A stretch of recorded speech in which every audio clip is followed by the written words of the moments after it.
Hello friends, welcome to my channel. तो आज हम आपको बहुत इंपॉर्टेंट बताएंगे। फिजिक्स में बहुत इंपॉर्टेंट क्वेश्चंस करवाएंगे जो प्रीवियस ईयर में हमारे आए हुए हैं, चाहे वो हमारे 2019 में हो, चाहे 18 हो, चाहे 17 हो या उससे पहले। ठीक है, तो उसमें हमने सभी कॉन्सेप्ट पे बेस्ड क्वेश्चन करवाए हैं और कुछ क्वेश्चंस ज़्यादा से ज़्यादा मैक्सिमम से मैक्सिमम क्वेश्चंस तो वही हैं जो प्रीवियस ईयर में आए हुए हैं। तो आपके लिए वीडियो बहुत ही बेनिफिशियल, बहुत इंपॉर्टेंट होने वाला है। तो इस वीडियो को बिल्कुल भी मत स्किप करना। वीडियो को पूरा शुरुआत से लेकर पूरा एंड तक जरूर देखना, बिना स्किप किए, वरना अगर आप एक स्किप कर दोगे तो आपको ये नहीं पता चल पाएगा कि कैसे क्वेश्चंस आते हैं और कौन से टाइप के क्वेश्चन आते हैं। आपको ये भी पता चल जाएगा कि किस चैप्टर से ज़्यादा क्वेश्चंस आते हैं या किस चैप्टर से किस टाइप के क्वेश्चंस बनते हैं। तो ये वीडियो आपके लिए बहुत इंपॉर्टेंट होने वाला है। तो वीडियो को स्टार्ट करते हैं। तो हाँ, चैनल पर नया और चैनल को सब्सक्राइब नहीं किया तो चैनल को सब्सक्राइब कर दो। वीडियो को पूरा एंड तक देखने के बाद अगर वीडियो पसंद आए तो वीडियो को लाइक कर देना। और कल मैं आपको फिजिक्स में सभी चैप्टर्स के, कल या फिर परसों वीडियो आएगा, तो फिजिक्स में सभी चैप्टर्स के आपको वीडियो मिलेगा जिसमें मैं फिजिक्स के सभी चैप्टर्स को फार्मूलाज को क्लियर कर दूंगा और जितने भी इंपॉर्टेंट पॉइंट्स हैं सबको क्लियर कर देंगे। तो कल भी वो वीडियो आएगा या फिर परसों आएगा, तो उसका वेट करना। वीडियो की नोटिफिकेशन आपको सबसे पहले मिले तो बेल आइकन को जरूर प्रेस करना। सब्सक्राइब करने के बाद चलिए वीडियो को स्टार्ट करते हैं। और अगर वीडियो पसंद आए तो फिर से कह रहा हूँ चैनल को सब्सक्राइब करो, क्योंकि यहाँ पर आपको एमयू ट्रिपल की फुल प्रिपरेशन मिलेगी। चलिए Hi स्टार्ट करते friends, हैं। welcome to my let's channel. Go. You are watching Maths Affinity and I welcome you to all my channel.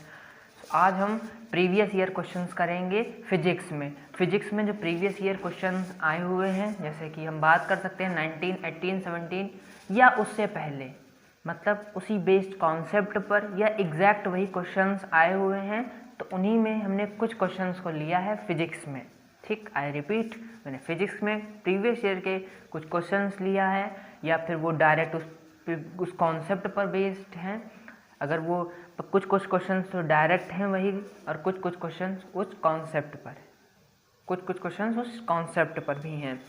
तो कुछ ज़्यादातर क्वेश्चन तो डायरेक्ट आए हैं जो प्रीवियस ईयर में। तो फिजिक्स का हमने आज लिया है, तो आप तैयार हैं तो प्लीज़ आप कॉपी पर निकाल के, और जो मैं क्वेश्चन बताता हूँ कुछ न्यूमेरिकल टाइप हैं, कुछ थ्योरेटिकल टाइप हैं, तो आपको इससे ये एक ओवरव्यू मिल जाएगा। वैसे मुझे पता है आपने कुछ previous year question paper solve भी किए होंगे, और अगर आपने नहीं सॉल्व किए तो खुद से सॉल्व करो।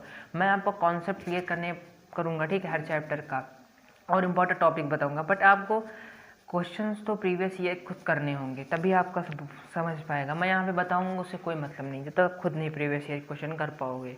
तो चलिए स्टार्ट करते हैं आज का वीडियो। तो पहला क्वेश्चन हमारे सामने ये रहा, if the reaction is R, normal reaction की यहाँ पर बात कर रहा है, and coefficient of friction mu R, what is work done against a friction in moving a body. अब मुझे बताइए, जैसा कि ये ब्लॉक डायग्राम भी आपको शो किया गया है, तो ये मास m यहाँ पर पहले फिक्स था, फिर अब ये यहाँ पर है जिसको हमने डॉटेड से शो किया। ये आपका आया हुआ है 2000, शायद 2017 में आया हुआ है। तो ये जो ब्लॉक है हमारा यहाँ पे आ गया। तो ये आपको किस चैप्टर से लिया गया है, मैं चैप्टर भी बताता चलूँगा। ये आपका फ्रिक्शन से लिया गया है क्लास 11th का, ठीक है, और न्यूटन्स लॉ ऑफ मोशन, इन्हीं सब के कॉन्सेप्ट हैं। तो आपको ये भी पता चल जाएगा कि चैप्टर से ज़्यादा आता है, ठीक है, वैसे मैं बता चुका हूँ। तो ये मास ऑफ बॉडी, तो यानी कि हमारा ये है कि फोर्स इधर को लग रही है, मतलब वर्क इधर को किया गया है। तो मुझे ये बताओ, जब फोर्स इधर को लगेगी तो हम जानते हैं कि फ्रिक्शन हमेशा अपोजिट डायरेक्शन में फोर्स लगती है। तो फ्रिक्शन फोर्स इस कॉन्टेक्ट सरफेस और इस मास m के कॉन्टेक्ट सरफेस और इस फ्लोर के कॉन्टेक्ट सरफेस पर बीच में लगेगी। तो ये फ्रिक्शन फोर्स की डायरेक्शन अपोजिट होगी कि नहीं होगी, तो आप कहोगे बिल्कुल होगी, ठीक है। तो फ्रिक्शन हम जानते हैं Fs से, अगर मैं बात करूँ स्टैटिक फ्रिक्शन की, तो म्यू इंटू एन होता है। यहाँ पर n वैसे नॉर्मल रिएक्शन को शो किया जाता है, यहाँ पर नॉर्मल रिएक्शन r है तो हम r लेकर चलेंगे। एक सेकेंड, r लेकर चलेंगे, और म्यू r दिया हुआ है, तो म्यू r इंटू दिख रहा है आपको,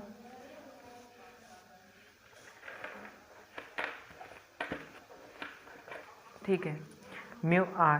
हम जानते हैं वर्क हमसे पूछ रहा है, तो work equal to F D cos theta. ये होता है force into displacement and theta. Theta क्या होता है, अब थीटा क्या होता है, वर्क इधर को हो रहा और ये फ्रिक्शन सॉरी डिस्प्लेसमेंट हमारा इधर को हो रहा है, फोर्स भी इधर फोर्स हमारी इधर को लग रही है। कौन सी फोर्स लग रही है, यहाँ पे कोई और तो फोर्स लग नहीं रही है, फ्रिक्शन फोर्स लग रही है। तो कहोगे बिल्कुल फ्रिक्शन ही फोर्स लग रही है। तो फ्रिक्शन फोर्स इस डायरेक्शन में, वर्क इधर डायरेक्शन में, बीच का एंगल देखा जा रहा है 180, तो हमारा थीटा हो जाएगा -FD। ठीक है, फ्रिक्शन फोर्स कौन सी लग रही है, सिर्फ फ्रिक्शन फोर्स लग रही है, तो μr इंटू आर, और यहाँ पर डिस्प्लेसमेंट हमारा d दिया ही हुआ है तो d, तो यहाँ पर वर्क हमारा आ जाएगा μr इंटू डी। ठीक, ये हो गया हमारा वर्क, सब दिख रहा है ना। ओके, तो नेक्स्ट क्वेश्चन ये है, bending of a beam of the light around the corner of obstacles. चलो इसको बताओ। मैं एक एक चीज़ क्वेश्चन संभाल बताऊंगा। देखो ये मेरा प्लान अर्जेंट में बना कि मैं आज फिजिक्स का करवाऊंगा, वैसे तो मैं कुछ और करवाने वाला था, बट मैंने सोचा कि फिजिक्स के क्वेश्चन करा देते तो ज़्यादा क्वेश्चंस नहीं हैं। ठीक है, तो जितने भी हैं लेकिन बहुत ही इंपॉर्टेंट है, प्रीवियस ईयर में आए हुए हैं। तो bending of a beam of light around the corner of obstacle, यानी कि कॉर्नर, ये कॉर्नर है मान लो, यहाँ से जो बेंड हुई है उस कॉर्नर से, इसको हम क्या कहते हैं। पहला है रिफ्लेक्शन। रिफ्लेक्शन तो हो ही नहीं सकता, रिफ्लेक्शन हमारा क्या होता है, किसी सरफेस पर जब बीम ऐसे रिफ्लेक्ट हो जाती है लाइट, वो तो रिफ्लेक्शन यहाँ पर है ही नहीं। डिफ्रैक्शन इसकी बात करते हैं, तो डिफ्रैक्शन ही हमारा ऐसा होता है कि कॉर्नर से लाइट को बेंड होती है, तो ये मुझे लग रहा होगा। रिफ्रैक्शन की भी बात कर लेते तो रिफ्रैक्शन तो डायरेक्ट चली जाती है एक मीडियम से दूसरे मीडियम में, डेंसर टू रेयर या डेडर। इंटरफेरेंस तो कोई सवाल ही नहीं होता, तो यानी कि आपका यहाँ पर डिफ्रैक्शन सही है। तो अगर आपने डिफ्रैक्शन ऑप्शन को लगाया है और अपने माइंड में दिमाग में सोच लिया था कि अब ये डिफ्रैक्शन होगा, तो आपके 2 पॉइंट्स फिक्स्ड हैं, यानी कह सकते हैं 1 पॉइंट फिक्स है, तो ये आपका सही होगा। अगर आपने रिफ्लेक्शन करा तो आपका गलत है, इंटरफेरेंस किया तो भी गलत, डिफ्रैक्शन इज करेक्ट। अब मुझे बताओ मायरेज कौन सा फिनोमेना है, मायरेज किस वजह से होता है। मायरेज पढ़े होगे रेगिस्तान में होता है ये फिनोमेना, रेगिस्तान में ज़्यादा अच्छा दिखता है। ठीक है, कि अब मुझे यार इतना टाइम नहीं है कि मैं मायरेज आपको क्लियर करूँ, लेकिन मैं बता थोड़ा सा ये दे रहा हूँ। जैसे कि हम ट्री कोई लगा होता है, यहाँ पे हमें लाइट उठे, तो ऐसा लाइट ट्री की जब इमेज रेगिस्तान में ऐसा लगता है कि जैसे मानोगी पानी में वो इमेज बन रही है, और ये सूरज की वजह से होता है, जब हमारी लाइट में उसमें रेस पड़ती है, तो खैर वो बात है। तो मायरेज किस वजह से होता है, किस वजह से होता है, टोटल इंटरनल रिफ्लेक्शन की वजह से होता है। रिफ्लेक्शन नहीं होता है, टोटल इंटरनल, जब लाइट ऐसे आती है फिर ऐसे उसी में चली जाती है वापस, टोटल इंटरनल मतलब जिस मीडिया से आई उसी मीडिया में लौट गई, टोटल रिफ्लेक्शन तो हो ही नहीं सकता। डिफ्रैक्शन की तो बात ही छोड़ो, रिफ्रैक्शन की भी बात नहीं होगी। तो चलो नेक्स्ट क्वेश्चन करते हैं। सो नेक्स्ट क्वेश्चन आपके सामने ये रहा कि the de Broglie wavelength of a tennis ball of a mass 60 gram moving with velocity of 10 metre पर सेकेंड, प्लांक कांस्टेंट दिया हुआ है। तो पहले तो मैं आपको बता दूं कि आपको फिजिक्स हो या केमिस्ट्री हो, जिस चैप्टर में फार्मूलाज हैं उनको आपको फार्मूला तो क्लियर ही करने होंगे। मैं आपको चलो एक वीडियो बना दूंगा जिसमें मैं पूरी फिजिक्स आई रिपीट सर कल ही बना देते हैं, कल ही वीडियो आ रहा है आपका, कि मैं पूरी फिजिक्स में जितने भी चैप्टर्स हैं आपके AMU EEE में, उन सभी चैप्टर्स का मैं एक पूरा फार्मूला बना दूंगा। मैं सभी चैप्टर्स का फार्मूलाज बना दूंगा जिस पे बेस पे क्वेश्चंस आते हैं। तो ये आप बताना कमेंट करके ये ठीक रहेगा कि नहीं ठीक रहेगा, तो एक बार कमेंट करके बता दो तो यार पता चल जाएगा कि आप ये चाहते हो कि नहीं चाहते हो। मैं सभी चैप्टर्स का सभी फार्मूलाज एक पास नोट करवा दूंगा, तो आप चाहो तो बताना कमेंट करके, ठीक है। तो ये क्वेश्चन दिया हुआ है डी, अब इसमें फार्मूला ये आया हुआ क्वेश्चन है, ठीक है, इसको इग्नोर मत करना। मॉडर्न फिजिक्स को बहुत इंपॉर्टेंट है, मॉडर्न फिजिक्स आपकी बहुत सिंपल है। तो डी ब्रॉगली वेवलेंथ हमें दी गई, de Broglie wavelength lambda equal to h/p होता है कि नहीं, फार्मूला होता है। यहाँ पे p क्या है बोलो भाई, बोलो p क्या होगा, एक काम करो, तुम ये मत लिखो, ये वाला फार्मूला सबसे अच्छा है।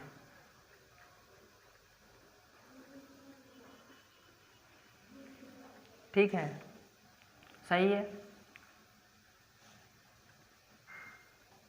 ठीक ठीक। ये वाला फार्मूला पढ़ा है कि नहीं पढ़ा? रहे ये पढ़ा था तुमने formula lambda equal to h/p। अब ये टाइम नहीं है, मैं जब कल वीडियो लाऊंगा तब पूरा बता दूंगा कहाँ से क्या आया।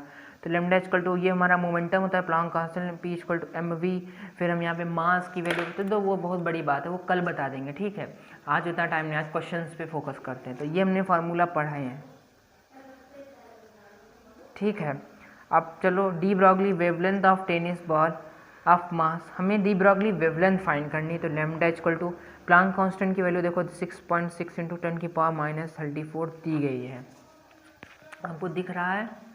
एक सेकंड, ठीक।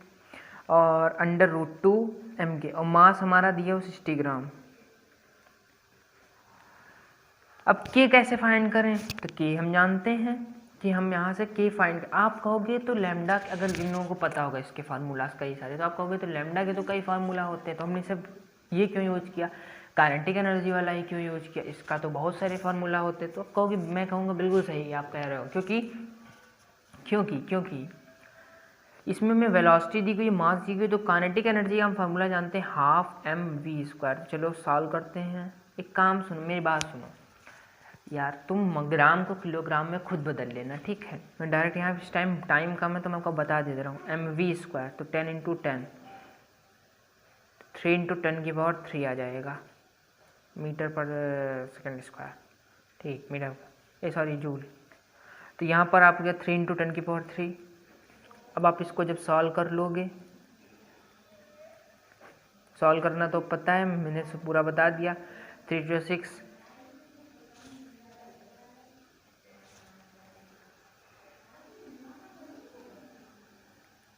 सही है।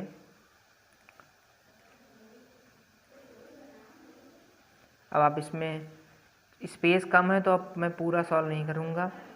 अब इसका आ जाएगा 360 का, ये इसको उधर ऐड कर लें तो 4 हो जाएगा, 6 × 10⁻², और इसको 1.1 करके कुछ आएगा, और फिर इसको ग्राम को किलोग्राम में बदल लेना, ये आपको ध्यान देना है। ठीक है, नेक्स्ट क्वेश्चन है, what will the ratio of D Broglie wavelength of alpha particle and proton of same energy. तो कल जो वीडियो आएगा उसमें मैं एक कॉन्सेप्ट बता दूंगा क्या इसमें यूज होता है। तो चलो बताते हैं, ratio of alpha particle and proton lambda. तो डी ब्रॉगली वेवलेंथ, आपका डी ब्रॉगली वेवलेंथ का रेशियो बताना है अल्फा पार्टिकल प्रोटॉन। तो पहले अल्फा पार्टिकल का लिखते हैं, क्योंकि जिस सीक्वेंस में पूछ रहा है उसी का लिखा था। लैम्डा इक्वल टू h/p, और p इक्वल टू mv होता है, तो lambda equal to m/v। Alpha particles का मास 2 टाइम्स होता है प्रोटॉन के मास से। होता है कि नहीं होता है? होता है। अब चलो प्रोटॉन का लिखा था, तो lambda equal to h/p, lambda equal h/mv। अगर प्रोटॉन का मास m है तो अल्फा पार्टिकल्स का उसका 2 टाइम्स होता है। अब आपको रेशियो बताना है, तो lambda alpha upon lambda p, ये से ये कट जाएगा, ये से ये कट जाएगा, ये से कट जाएगा, 2:1। सॉरी, सही हूँ मैं? एक बार देख लेते हैं थोड़ा सा।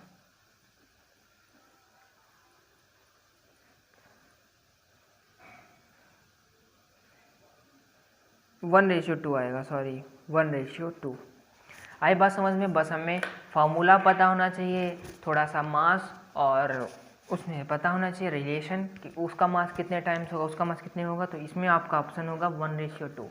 ठीक, 2:1 मत कर देना, जैसे कि मैं अभी करने वाला था, तो समझ आना। अब बताओ, in semiconductor crystal current flow due to the breaking of crystal bond.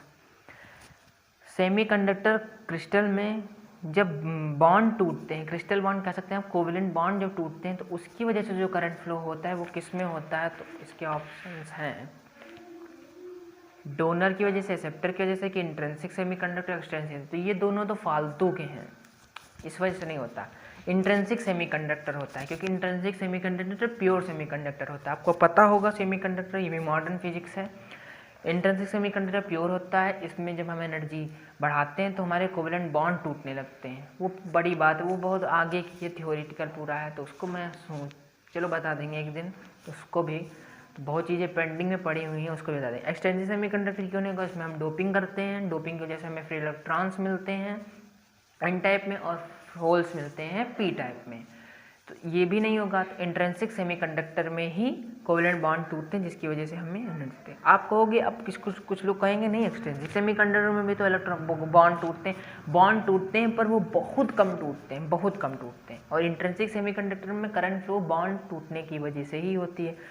Next question है the strength of current I in the figure is. अब ये क्वेश्चन मैंने किरचॉफ वोल्टेज लॉ जो एक वीडियो बनाया था उसका है, तो बड़ा ही इंपॉर्टेंट मैं बनाता हूँ। वो देखो आया हुआ है क्वेश्चन आपके, देखो ये करंट जंक्शन की तरफ बढ़ रहा है और सेम डायरेक्शन में, तो यहाँ पे ऐड हो जाएगा, तो 2 ampere plus 2 ampere is 4 ampere. यहाँ से 4 एम्पियर आया। अब ये देखो जंक्शन से अवे जा रहा है और ये इधर जा आ रहा है, तो इससे माइनस हो जाएगा 4 एम्पियर माइनस 1 एम्पियर 3 एम्पियर। अब 3 एम्पियर इधर आया, ये अवे जा रहा है 3 एम्पियर 1.3 एम्पियर उधर अवे जा रहा है, जंक्शन की जंक्शन है ये टुवार्ड्स द जंक्शन, ये away from the junction, minus होएगा 3 ampere minus 1.3 ampere. So answer is 1.7 ampere. ये हमें फाइंड करना आई एम्पियर क्या आएगा, तो 1.7 एम्पियर आएगा। दिख रहा है आपको, थोड़ा रेड पेन से थोड़ा प्रॉब्लम हो सकता हो आपको समझना, तो आया समझ में। चलो नेक्स्ट क्वेश्चन करते हैं। 1 ampere current flows through an infinity long wire then B at. अब देखो ये आया है आपका मैग्नेटिज्म से, अगर 1 एम्पियर किसी लॉन्ग इन्फिनाइट वायर में फ्लो कर रही है, ठीक है, तो उससे 1 मीटर दूरी पर हमें मैग्नेटिक फील्ड की डायरेक्शन बतानी नहीं है, खैर चलो वैल्यू बतानी है। तो हम जानते हैं B = μ0I/2πr, ठीक, तो 2 × 10⁻⁷ I कितना है हमारा 1/r कितना है 1, सो आंसर इज 2 × 10⁻⁷ टेस्ला। कौन सा ऑप्शन सही है, सी ऑप्शन सही है। आप सही हो तो सही है। मैग्नेटिज्म में बहुत इंपॉर्टेंट चैप्टर आपने पढ़ा होगा। इसी आपको अब इसमें पूछोगे मैग्नेटिक फील्ड के डायरेक्शन भी चलो बता देते, तो मैग्नेटिक फील्ड अंदर होगी परपेंडिकुलर इनसाइड। कैसे, देखो ऐसे करंट की डायरेक्शन के लॉन्ग रखा, ऐसे ऐसे कल कर लोगे तो अंदर की तरफ जाएगी, अंदर की तरफ पेपर के इनसाइड, ऐसे पेन रखा, ठीक। और अगर मैं ऐसे बनाता, अगर करंट की डायरेक्शन ऐसे होती तो बाहर की तरफ होती। चलो नेक्स्ट क्वेश्चन करते हैं। Light travels in straight line. Light straight line में ट्रेवल करती है, क्यों? क्योंकि इसकी वेलोसिटी हाई होती है, कि डिफ्रैक्शन नेग्लिजिबल होता है, कि एटमॉस्फेयर से एब्जॉर्ब हो जाती है, कि नन ऑफ द अबव। तो इसमें होगा डिफ्रैक्शन की वजह से फ्लो करती है। नेक्स्ट क्वेश्चन है sample of an ideal gas is isothermal process is shown in the curve. एक सेकंड में कर्व शायद नहीं बनाया हूँ तो बना देते हैं, चलो PV। अब आपको इसमें कर्व का कोई खैर मतलब नहीं है इतना, ठीक है। तो आपको अगर work energy theorem thermodynamics class isothermal and adiabatic process class 11th physics पता होगा, पूरा चैप्टर पढ़ा होगा, तो ये बहुत ही 2 मिनट का भी नहीं, 1 सेकंड का भी नहीं क्वेश्चन है, ठीक है। तो ये बहुत इंपॉर्टेंट है हम कि MU ट्रिपल के लिए, तो इसको जरूर तैयार कर लेना। इसमें आपको बताना है Q, W और U, ये पता है आपको। इंटरनल एनर्जी U हो गई, हीट एनर्जी Q हो गई, और W हमारा वर्क डन हो गया। तो इसमें बताओ इस आइसोथर्मल प्रोसेस के लिए क्या ΔQ पॉजिटिव होता है? वर्क एनर्जी थ्योरम पता है, ΔQ = U + ΔW।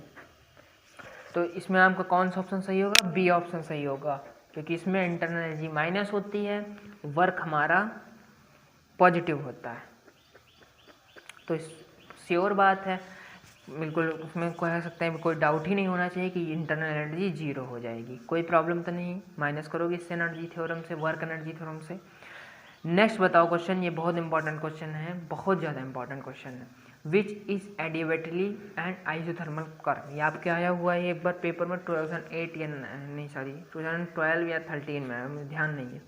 Which is adiabatic and isothermal curve. अब आपको कर्व देखकर ये पहचानना होगा कि कौन सा आइसोथर्मल है, कौन सा एडियाबैटिक। तो मेरी गारंटी है कि आप अभी से मेरी कुछ सेकंड तक बात सुनोगे तो आपको कभी ज़िंदगी में ये गलत नहीं होगा। कि आइसोथर्मल और एडियाबैटिक कर्व देखते ही पहचान जाओगे। देखो जिसका स्लोप बहुत ज़्यादा नीचे से गिर रहा होगा, जिसका स्लोप बहुत ज़्यादा ऐसे नीचे देखो गिर रहा है ना, एकदम अचानक ऐसे जूम, तो वो हमारी हमेशा एडियाबैटिक होगी। कौन सी होगी? एडियाबैटिक होगी। और जिसका कर्व अभी उससे ऊपर वाले क्वेश्चन में देख के आया है, जिसका कर्व थोड़ा सा मतलब गिर तो रहा होगा लेकिन थोड़ा सा आराम गिर रहा होगा, तो वो होगी हमारी आइसोथर्मल। और जिसका कर्व एकदम झक्क से गिर रहा होगा उसको एडियाबैटिक। तो इसमें कौन सा ऑप्शन सही होगा? सेकेंड।